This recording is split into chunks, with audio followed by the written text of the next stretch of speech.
Welcome to Everything Life and Real Estate. Let's get started with our hosts, Linda McKissick and Dana Gentry.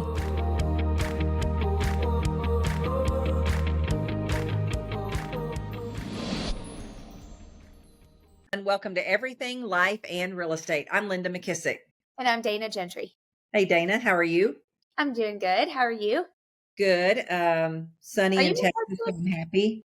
Yeah, I was going to say, I think you're in Texas. I'm in Charleston today. It is dumping rain. And I feel so bad for Adam because they have a Go Abundance event in Charleston yesterday and today. And there's like 50 something of their kind of top tier group from around the country that came. And yesterday was gorgeous. And today it's like flooded downtown where they are. So I'm like, oh no. But tomorrow and Saturday and Sunday, it's supposed to be like 80 and nothing but sun. Well, the good news is hopefully that everybody want to be inside anyway. Yeah. Yeah. Well, but they were doing like a tour this afternoon or something. So I was like, well, maybe it'll stop by the time you have your stuff done. That's awesome. So you and I talked a little bit on the last episode. We were talking about the importance of, and I probably have thought more right now about multiple streams of income. Yeah. I mean, things are kind of happening in my life to kind of make me realize that nothing, and I always knew this, but you kind of get lazy and you forget. And what I'm talking about is you think that everything's going to stay exactly the way it always is. And I've had a few wake-up calls recently to remind me anything could go away or go down without a minute's notice. Yeah. And, you know, we've been focusing on multiple streams of income, since probably the early 90s. We were fortunate to have a business psychotherapist. And I remember exactly where I was in the room. It was the first time I ever realized that when realtors get through selling their last house, there's no more money coming in. I don't know what I thought. I don't know if I just never thought about it, but he just said, you guys are going to need, we were in like the top 0.25% of salespeople in the country. And he said, you all need multiple streams of income, probably as many as 7. Yeah. And that's the first time anybody had ever actually made me think about multiple streams of income. But I'm so thankful now because you start to have experiences in your life where maybe you just want options, or maybe one of your streams gets redone the way it's going to come in. Mm-hmm. Some outside force makes a decision. Well, one good example is all the people who did vacation rentals in areas where there's HOAs and city ordinances. That's a big one right now. Big one. Yeah. Overnight, that income changed or opportunity changed. And so I just don't think we can ever, it's always been top of my list since we, lost everything in the late 80s, early 90s. I mean, I realized gradually and suddenly's happened and it was a wake up call. But then to have him, I thought real estate was going to solve that problem. And then for him to wake me up and realize real estate won't solve that problem by itself either. You've got to create some multiple streams of income. So one of the things we thought about talking about today is just some ideas of, one, it has to be at the top of your list. It has to be as important to you as anything else. I mean, and you got to build time into your schedule to think about it. You've got to build time into your life to plan it. You've got to be looking for the opportunities, but I think there's plenty of opportunities to make multiple streams of income. And so we're going to kind of talk through what some of those are. We can talk through what maybe some of yours are. We'll talk through what some of mine are. And then some of the things we see going forward that might be opportunities that people aren't thinking about. Yeah, I love that. When do you think that you really first, I know you said the 90s, but like, what was it that you think when you were like in your mind that you were like, okay, we really need to focus on this? Well, I think the first one came when the economy crashed in Texas and we lost everything. And I wasn't even making good money at that time, but it was a wake up call that you got to be prepared for things in your life to happen. Right. So that was the first big one. And then the next one, the problem is though, we get complacent. Right. I mean, even moving forward, we started investing in real estate and we started doing great sales.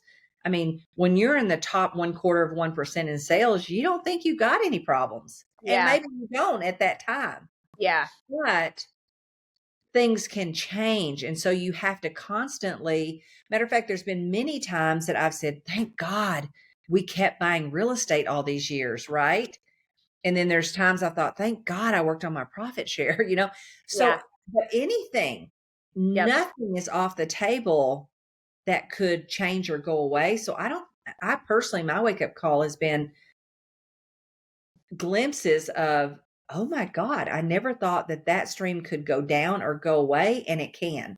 And so I think those kind of things are keeping us from being complacent. So the one is the first aha moment that you have that you realize it's important.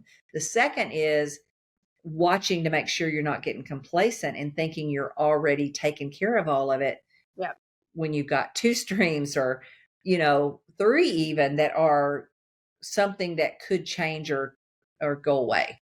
I think that that's so big. And actually, I was thinking after this, I'm doing a Zoom for the industry update stuff with the NAR settlement. And I was going back through my notes. And one of the things, I can't remember if this was at Diana's event or at Gary's CEO mastermind, might have been Diana's. But anyway, the stats were from Forbes that 76% of Americans today live paycheck to paycheck. And 64% of businesses in the United States are breaking even or losing money every single month.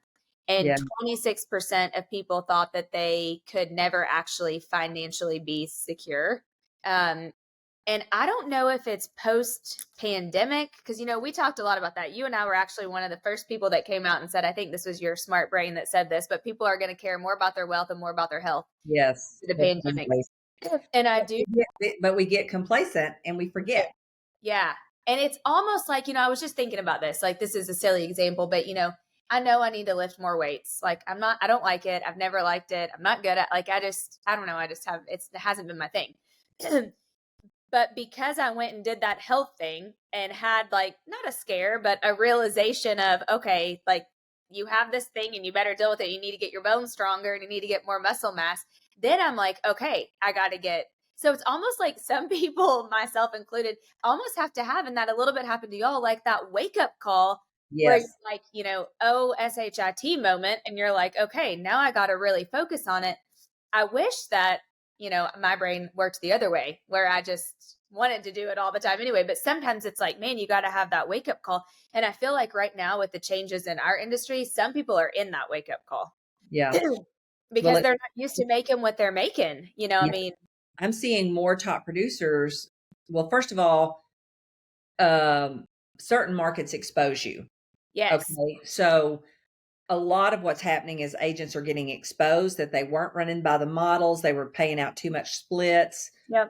They had made up their own model. God knows where they got it. Yep. They weren't generating. Like, and by the way, in a good market, that gets covered up. Yeah. But now you make the market tighter and that gets exposed. So my first thought was during that, when I was having people come to me and go, I got a problem. We got a cash flow problem. Yeah. And I'm talking about big producers who are like, oh crap. It made me realize that you got to always be working on, and you got to ask, what's the bottleneck that's keeping you from doing it? I have this saying, and I've said it so many times on here. If I was going to do something, I would have already. And if it's important enough, what's a way I could do it? So here's a really funny example. Earlier this week, so about 3 or 4 months ago, I decided, look, when I'm home, I want to be talking to our agents. I want to be talking to potential recruits. I want to be talking to our agents. And let's just schedule some each week. And this shouldn't be that hard. So I tell my assistant, okay, let's start with some of our top people. Let's start there. And then, you know, let's open it up for team leaders and OPs to fill my schedule with some recruiting appointments. So we kind of did all that. But I noticed the ones that were just on my schedule that I was supposed to call, my command was backing up. And I hate that because I'm such a high responsible person that if even I'm not doing it and I'm feeling guilty that I'm not doing it, and that's making me feel worse. I told Jimmy 2 days ago, I had one of the worst days I've had in a long time. It was 2 days ago? Yeah, 2 days ago. It was a sucky day because I wasn't calling the people on my list and I was feeling guilty about it. And I was feeling very non-productive. And, you know, all the things go through your brain like, oh, I'm just nothing anymore. What am I doing? Maybe maybe I should go out to pasture. I mean, just all the crap that comes into your head that you just go, I hate all this stuff. But I've learned to go, okay, what was it about that day? Yeah. Well, number one, I have to have a certain level of productivity. I don't know why it is. And then I have a tendency that if like there gets pressure on something Yeah. and I don't feel like it's getting done fast enough, I think I'm the one to go do it. Well, I'm at a level in my life, I can't go do it. I mean, I Yeah. could go do it, but I Yeah. shouldn't have to go do it. I did that for 20 years, sloughing my luggage across Ohio Valley, you know, that, Which I'm very grateful for, by the way. and I'm grateful too. Thousands of people are grateful. But I'm just saying, you got to watch what is your automatic thing that, you know, is kind of a bottleneck for you. So back to the point.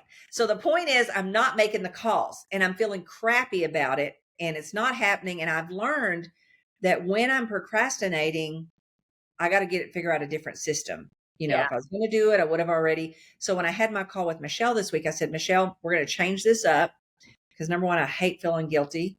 Number two, I hate being non-productive. So from now on, I want to change the list a little bit. So we changed the list a little bit, and you're gonna reach out to them, and they're gonna call me at a scheduled time. Love that. That's a great idea. Yesterday, so day before was the crappiest day ever. I thought, this is ridiculous. I'm worthless. I mean, nothing's working. Who am I to even think I should be doing any of this stuff? Blah, blah, blah, blah, all those things. Yesterday was the best day ever. I knew you were going to say that. So, okay. So you have Wait, to. did it work? Like it worked. And the person was so appreciative. And Wow. Guess what? I learned so much. And guess what's going to be in there somewhere? Opportunity. Yeah. Opportunity is going to be in there somewhere, right? I just know it. I just have done enough of this stuff to know, okay, opportunities on the other side here somewhere. Yeah. And I get to see where people are, you know, what's working well, where do you need help? Anyway, so just a little tweak of figuring out where's your bottleneck. Yeah. Where you know, where's it not working? That is such a great question for even the passive income conversation, because I think so many people put it off because they aren't thinking what is the bottleneck, what is really, and I think most people's immediate response would be money, like they don't have enough money or they don't have the money or whatever. And because I used to think that too. But then you get to a point where you're like, the money's actually the last thing. That's the problem. If you don't have it, you can go find it. I mean, that is like not even, so, you know, like when I think about that, I think a lot of times it's either lack of resources, lack of the right who's, you aren't asking enough questions. You don't know what the opportunities are. It could be time, your calendar, you know, like Adam said last year, I said, I didn't hit the goal of 2 more investment properties in Kentucky. And I said, I was really down about it. And he said, well, how much time did you have in your calendar to lead gen for the investment properties? And I was like, 0. Yeah. So I think we worry about things before we should. Yeah. You don't worry about the money till you find the opportunity, but we want to figure it all out first. Yeah. You know, and I think with us having that big have to in the late 80s, early 90s, I found a deal. We didn't have the money. We were still climbing out of $600,000 worth of debt. Yeah. But because the have to was big enough, I went and found that who had the money. Right. Yeah. So I think you got to always say, where's a system that I can put around me? Yep. What works for me? For some people, it's a coach that's going to ask you every week, what'd you do this week to build your multiple streams of income? Right. I don't know what it is for each person. I've learned what it is for me. Mm-hmm. Oh, I know the other thing that happened that day is my trainer quit me. Oh, no. Terrible day. And here's the funny thing. I've been wanting to change, but I don't like people quitting me. No, but here's the truth. He's buying a house 40 miles away and he doesn't want to drive back in the morning. So he's really not quitting me.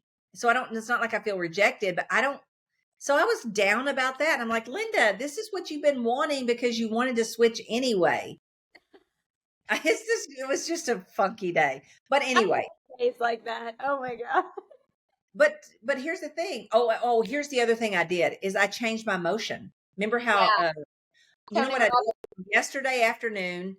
Yesterday I thought, okay, I can either have a repeat from the day before Yep. or, because really, honestly, I had told that to Michelle earlier in the week and I didn't know she'd already set me an appointment and she Oh, got wow. me two more this week. But so I didn't know all that was going to happen. So I went down and on lunch, sat down in my sauna, and then Yep. I went and got my cold plunge. Wow. Yep. And I'm Yep. like, okay, I'm going to change up my motion here. I'm going to move, do something different. And then I took, I just drank some water with some of my high H2 pills in there, which really kind of Yep. energizes you a little bit for a little while. So you gotta figure yourself out, and you You gotta did what you did what Tony Robbins, you changed your state. change my state. That's what it was. I changed Yeah. my state by Yep. motion. Yep. You got into motion, but you changed your state by Yeah. getting into motion, and it does completely change. Like I sometimes for me, if I'm like I just will go outside and do my call, or like get up and walk around. My neighbors probably think I'm nuts because I'll walk around circles in the cul-de-sac while I'm on a call if I just need to like change Yes. my headspace for a minute, or whatever. But it works. It really works. Yeah. So I think, number one, don't worry about what the multiple streams are. And I think we should give a few ideas because I've Yeah. been thinking through on some ideas, even Yep. ones that I'm starting to work on myself and probably you too. But I think number one, you have to think about a little bit of what is the graduallys and suddenlies that could happen. Like with yours, that health was a suddenly that you could see very clearly when Yeah. you got all those reports of a suddenly that was going to come somewhere down the road if you didn't do something different. I think that That's right. helps a little bit. So what are the suddenlies? Yep. Well, I could have no options and the real estate industry changes models and my money goes down, or it doesn't change models and I just don't have any options. I mean, you kind of got to think through that a little bit because there's got to be a little bit of aha moment of what happens in default if you don't do something different on certain areas, health, money, that kind of stuff. And then you have to start thinking, well, what's the bottleneck? Because it's probably not the first time you've thought about it, but something's bottlenecked and keeping you from doing it. Yep. Yep. Definitely. And I think too, after that, maybe number 3 is, well, what you kind of said in number 1, but I do think you get to a point where you're like, okay, why do I really need to do this? Yeah. And, like I think all the time, it's just for me, it's freedom. I mean, that like, Yeah. it's just the freedom. And even I was teaching a class, I zoomed into one of the Indianapolis market centers this week, and they wanted me to talk about the KW opportunity map. And so it was really great, but it forced me to go back and research my journey and to have truly made over $250,000 in profit share in 10. I mean, it's not, it's not yours. And I'm not comparing that because it wasn't my focus. But I'm like, man, there are so many things that you can go back and look through with just like a little bit of intentionality that can snowball into other things. And so I was looking back, and truly for me, profit share was my first extra stream of income. It really was. I didn't have any rentals then. I had gotten divorced. didn't even own my home then because of the divorce. So profit share was the first true passive stream for me. And it just had me thinking back, just grateful for it, honestly. Well, and asking yourself, why has this not been part of my plan all along? Yep. Because honestly, that's what we find in our profit shares mastery and stuff. We find people that make good money or whatever, but they did it on the front end. They haven't done it in a long time and they don't keep doing it. And honestly, for someone like you, if you were probably to track it back, you're probably the happiest when you're doing it because you're changing somebody's life. Totally. Yeah. You know what I mean? Well, and I thought back because I had so many of my friends came over with me when I moved to KW, and we just had so much fun and we were so happy. And then, then from bringing other people over, but I had another thing happen this week too. I had a top agent I was talking to, and they have had a long career. They're working on something right now that a lot of their cash is tied up in that investment. And until that, closes, they don't have a lot of cash. And they said, I'm just honestly praying like that my profit share check is good tomorrow. And I was like, because they depend on that. And they were like, I'm so grateful that I have taken the time to actually build my profit share. So for those people who are with KW, I know we have some that aren't, but that to me is like such a first easy one. Yeah. Well, and I need that person's name because we need them on our profit share podcast. Oh yeah. Yeah. I'm always looking for names for the Profit Share podcast. So that would be great. Yeah, and I find that the thing we have to be careful of is it's not that we not always don't know what to do, it's we stop doing it. We get complacent or busy with less important things, but because they're urgent, we don't work on, the key things that are going to change our life Yep. and really matter to us. And so I think that really is a great aha for you. And if you hadn't done some reflection, you No. wouldn't have seen that. So I think, remember, I cannot wait for your birthday. Cannot wait for your birthday. I might send it to you early and just say, remember, I sent you a birthday present early, because I think about it all the time. Remember how John says preparation on the front end, reflection on the back? Yep. One of my biggest problems is I always say I don't reflect enough or plan enough. Yeah. Right? If you think about that, if you spent a little more time, so the first thing has happened, you have to figure out, when am I going to spend my time to think about this issue? Yeah. When is the time I'm going to do it? Is there a specific time each week? Am I going to sit down with my spouse? Am I going to, it would be a great podcast for us to do a Q&A of overcoming people's objections to creating their multiple streams of income. Yeah, that's a great idea. That would be a fun one. But yeah, I think you're right. I think just reflecting and realizing I probably have some streams I could work on. Yep. I'm just have either done it in the past. I'm not doing it currently. Yeah. Yep. Totally agree. What were some of the other ones that you had? So profit share, of course, is one of my larger ones. Investment properties is another one. Yep. Passively, those profit share is the most passive. Yeah. Semi-passively is going to be the houses and real estate investments that we have. So they get less and less passive. Like, obviously the region is kind of a toll booth type thing, and it's a little passive, but the truth is I still work it, I still work in it actively. Yeah. But it is something that counts as passive. Like sometimes I wonder about that. If it's not 100% true passive, but it's still kind of passive, What? Well, the region would be a good example for you, because you do still work it, but it's not like a full-time everyday thing. Right. Well, passive means that the money is going to come in on work I did before. So that's what we need to understand about passive. Oh yeah. Right. Okay. But semi-passive means I still got to pay attention to it. I'm still working on it actively. I've hired people to do it. Oh, so that's what I mean by semi-passive, right? I don't just check out and, profit share, that check's coming in the mailbox, right? But with this one, I actively, and even you were talking about your profit share, even with the profit share sites that Preston have put together, why we don't have 4 or 5 people in our downline doing them is ludicrous. I know. Yeah. And so it's easy to have an idea and then not hold yourself accountable to actually just take action on it. So again, I don't think it's a lack of ideas. So investment properties, that includes vacation rentals, single family homes, commercial buildings. Honestly, we've gotten some education stuff. We have a membership for profit share sites for people. So that's a membership. So that's semi-passive. It's not totally passive. I was looking at stuff. I'm always on YouTube, and I was looking at, just there's so many things that we're in a world of people want knowledge. Press and I were talking about this earlier. We may do in this new program that we're coming up with, we may do a Voxer thing where people can just ask you any question, and we're going to call it when you need an adult or your adult. I love it. Yeah. Because don't you wish sometimes there was just somebody you could ask a question to? Yes. Like, I want to ask this person a question, and I feel like they would have the answer. Yeah. So I think that's really a cool thing. But something that someone else is struggling with, and it's so simple for you.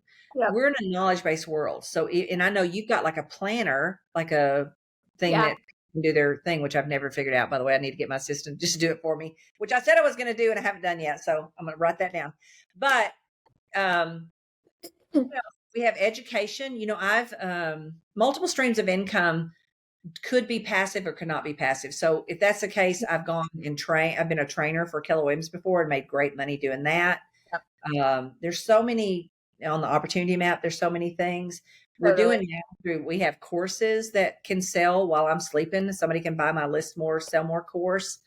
Um, let's see what else. I know there's some others.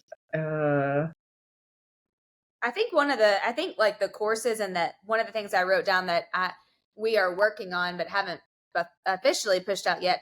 One of the things Adam and I are doing is a membership type thing. Yes. Now it's like those are so easy. Which, by the way, that lady that I told you that we follow, the Kayla Barnes, the longevity health girl that I love from Cleveland. Hers launched yesterday, and it's $16 a month, and she has this whole big community with all these resources. She's doing a lot. She's doing a live Q&A once a week where you submit your questions before. She's going to answer, like, pick as many as she can and just go through them every single week. And Yep. I thought, so I mean, that's not, that's not truly passive for her. She's still kind of working it, but what a great extra stream to do something that she loves, to provide the knowledge that And everybody we don't wants. think they even have to be totally passive, Dana. I think we have to have multiple streams of income, because if one went down, this one could be going up. So Totally. I think we don't need to not get stuck necessarily on totally passive. Yep. And then a passive will depend on, do you have a team of people that's able to handle it and do it? Yep. But you're totally right. I mean, you could do a blog, a newsletter. You could do a tip sheet on things. You could, I mean, that one lady that sells so many millions of dollars and all she does is tell you to wash your sink every night. And put your get dressed to your tennis shoes. Yeah. Yeah. Or So I think you have to start thinking it first, and then you will start to see the opportunity and get around other people that are doing it so that you get exposed to it. What really unlimited my thinking on that too was who we heard at that CEO summit, that Cody Sanchez, who was so sharp. Remember, she was the one, Jimmy, like every 5 minutes, like, gosh, she's so smart. Gosh, she's so smart. I mean, I was kind of worried. I thought he was going to try to marry her before it was over. I was going to be told. I mean, she was. I was like, okay, she might be my new girl crush. But I went back to thinking one of the things that she said, and I looked it up to share this today. And she shared that according to last year's stats, 11 million small businesses are for sale in the U.S. right now, and 6 out of 10 businesses get sold from seller financing. Yeah. So she said it's not that opportunities aren't out there for you to have multiple streams or to create more wealth or to create more streams of income. It's just figuring out mainly the who and the how. I mean, which way or the other, because it's probably the who more than the how. I think she even said that. Because that's just such a great, when I just went back to hear her say that, and I thought, gosh, that's so true. Well, and too, you have to be the person that's ready to hear the opportunity. Yeah. And I always say that, until you start thinking that way and educating yourself that way and reading up on it and learning, you're not going to see your opportunities, because you're not in a space on a plane that you can see those level opportunities. Yet there's people all around you that are taking advantage of those opportunities because they've already prepared themselves and they're already ready to see it. Yeah. And I think it's a muscle that when you work that muscle and you find it's that reticular activator thing, it starts to happen when you focus on it and spend time on it. And then it's about figuring out, what's my accountability, so that next year you're not saying the same thing this year. Dang, I need some more streams of income and I haven't done that. What are you going to put in place right now? Yeah. So that you get accountability around doing that. That's so good, Linda. I just thought of something else too. I think you have to like it. Like, I was just thinking, okay, Adam is so into and he's so good at it. He's so into all of this, whatever, all that multi, housing, apartment taking down and all this stuff. Like, and it's good. The returns are great. I look at that slide deck and like, it's like another language to me. Yeah. And he has like mastered it, where the thought of dealing with or looking at or trying to deal with a tenant to him is like an absolute hard no, where to me, it doesn't really bother me because I'm just used to it. So it worked out nice that he can focus on that. I can focus on the long-term single family homes that we have, rentals, and continue to build those while he builds that.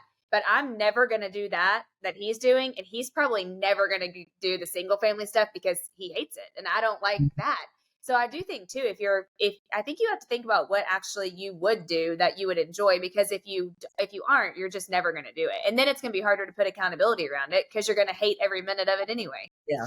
Yeah. And I think I think your best opportunities come with things that you enjoy, that you know, and that give you energy. Yeah. One I forgot about too is books. We've done Yeah. books. Ever so often we'll get a check in the mail Yep. for our books from royalty. And I'm like, oh, I forgot we even wrote a book. Yeah. Much less did I know we're going to get the money this week. And then Yeah. we'll get a little growth share too. The bad thing is I need to make Carrie remind me more because it just goes into our account. And Yeah. I'll forget, dang, growth share is really pretty good too. Yeah. That's from the other countries, right? Yeah. Yeah. And I haven't recruited anybody, but somebody in my downline did. So Yeah. That's so huge cool. opportunities. But yeah, I think it's a Go ahead. mindset. I think it's a mindset. Yeah. I just think with everything, anytime inflation is high, and like you said, and then when you start to think about this could stop or that could stop, it's sad that sometimes that scarcity is what pushes us into that. But I'm also kind of grateful for it because it does make you slow down to think, okay, I got to focus on this. Yeah. Yeah. Yeah. I think you get those feelings of, oh my God, I wish I had another option, or that's the moment you need to sit and build a plan and think about how you're going to put a system around making sure that it actually happens. Yeah, totally. Well, hopefully we gave some people good ideas today. And don't forget to ask us questions about this too, because it does help you and I, think more on what we need to share about it for sure. Yeah. And I was even noticing the other day, and I was kind of thinking, oh, I'm going to learn a little bit about this. Like people talking about making money off Amazon. I don't know how you do that, but somebody knows how to do that. Yeah. I know how to do that. I can kind of show you a little bit. Caitlin knows how to do it really good. But I tried to do that with the storefront. It's been low on my list. But some people, my old neighbor who, she's like raking it in from her Amazon stuff. Yeah. Well, let's have her on our podcast. Yeah. Oh my gosh, we need to. Because you and I need to learn it. And the best way we only have time to do that is during our podcast. Yeah. So, I'm going to text her right now and put Heather on the text. And I think even with our buyers and sellers in our database, there's always something else those people would like to buy from you. We talked about this the other day. You and I talked about when we really like somebody, we want something else from them. Totally. And I think with buyers and sellers and people that really love you and know you, there's also another way you could probably make another stream of income from them. You're just not thinking that way. So true. Yep. Because just like that Kayla girl, I couldn't wait to join her community. I was pumped when I saw it was only $16 a month. I honestly thought it was going to be like $100. I'm like, who knows what it'll be. But then, I was like, and now I'm like waiting for her to come out with her next thing. Cause you get invested in people that you like, know, and trust. Yeah. And then you're waiting to get something else from them. Well, especially people like you and I who have taken information and changed our life. Yes. So we know that if we get the right information, that we can do something amazing with it. And that's what you have to realize is, yeah, have I wasted some money on some that I didn't do anything with? Yes, but I didn't think through it well enough and it wasn't that interesting to me. And I don't know why I did it. And, but there are some things that, man, it's really paid off for me to have bought that course or to bought that membership or whatever. I'm looking forward to learning more about memberships and things like that, because I think our industry is going to go there. So anyway, I think we shared some great ideas today on what things you can do, but mainly we want you to start thinking about multiple streams of income so that you have freedom and options. And remember, if you have not hit the subscribe button, please go ahead and do that now. And the greatest compliment you can pay Dana and I is a 5-star review, but even better than that, pass our podcast along to someone that you think would enjoy these conversations. And if you have a question, a challenge, an opportunity, or a guest you'd like on the podcast, reach out to us at info@everything life and real estate. So Dana, I guess I'll see you next week. Great conversation. See you next week. Be sure to subscribe for more business strategies and tactics to inspire you to live an abundant real estate life. Don't forget to rate and review so we can bring you the best content. Find this and other valuable information at everythinglifeandrealestate.com.